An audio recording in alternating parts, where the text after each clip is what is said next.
লালমনিরহাট জেলা পুলিশের বিভিন্ন ইউনিট কর্তৃক বিশেষ অভিযান পরিচালনা করে জেলার পৃথক পৃথক স্থান থেকে 132 বোতল ভারতীয় মাদকদ্রব্য ফেনসিডিল সহ মোট 3 জনকে গ্রেপ্তার।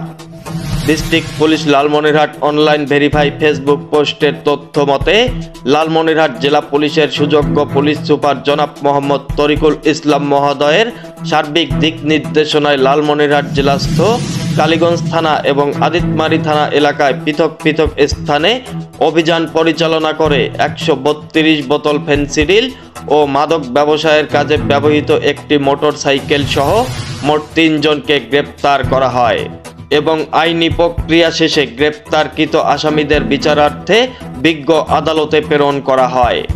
এছাড়াও লালমনিরহাট জেলা পুলিশ কর্তৃক বিশেষ অভিযান চলমান রয়েছে।